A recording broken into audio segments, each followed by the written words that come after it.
Assalamualaikum warahmatullahi wabarakatuh. Tantri-tantri saja memasuki bulan puasa malam ke-25. Jolo 9 kali ini berada di Masjid Cengho.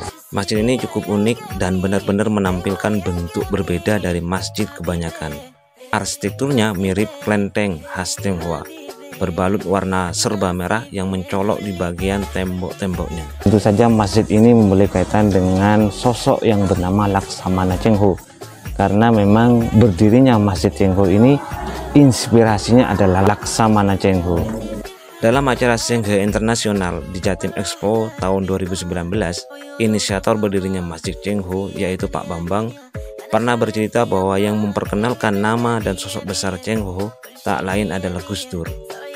Sebagai teladan Islam Tionghoa yang luar biasa di masa silam, Gus Dur kemudian juga mendorongnya untuk membangun masjid dengan spirit rahmatan lil alamin ala teladan Laksamana Cengho. Dan berdirilah Masjid Cengho seperti saat ini. Bahkan saat ini konon sudah ada 15 Masjid Cengho di berbagai daerah di Indonesia.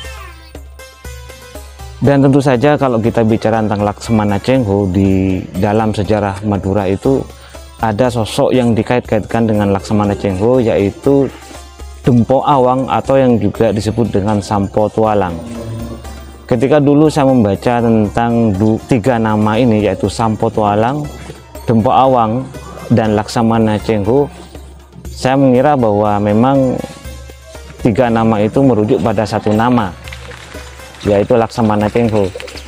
Namun ternyata setelah saya membaca beberapa referensi, ternyata Laksamana Cengho itu sosok yang sangat berbeda dari Dempo Awang atau Sampo Tualang. Karena kalau dalam sejarah Madura itu kan diceritakan adanya pertemuan sosok Sampo Tualang atau Dempo Awang ini dengan sosok yang juga legendaris di Madura, yaitu Joko Tole.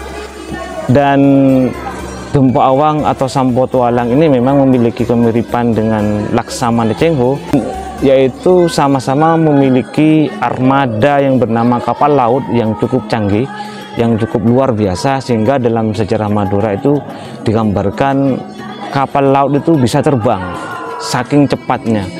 Dan juga ketangguhan Dempo Awang ini di lautan memang luar biasa, dan juga menggambarkan ketangguhan Dempo Awang atau Sampo Tualang ini di lautan.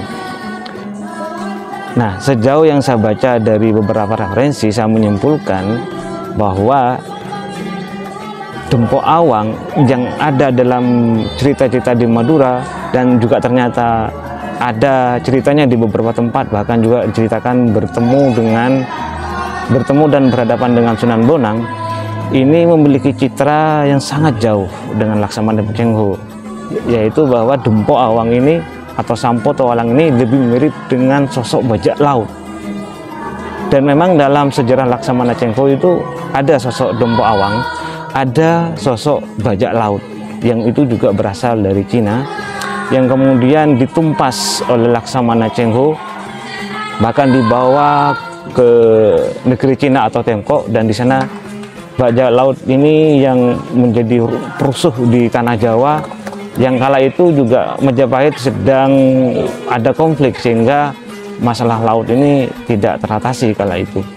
Nah, itulah tantri-tantri saja sekelumit tentang Laksamana Cengho, yang kalau kita bisa menggambarkan seperti apa Laksamana Cengho itu mungkin mirip-mirip dengan sosok Kiai Haji Abdurrahman Wahid atau Gus Dur, yang mana Gus Dur juga terkenal dengan aspek kemanusiaannya. Ada salah satu ungkapan beliau yang cukup populer, yaitu kalau tidak sama dalam soal keimanan, tapi sama dalam soal kemanusiaan. Mudah-mudahan yang sebelum ini memberi sedikit manfaat. Salam Jolo 9.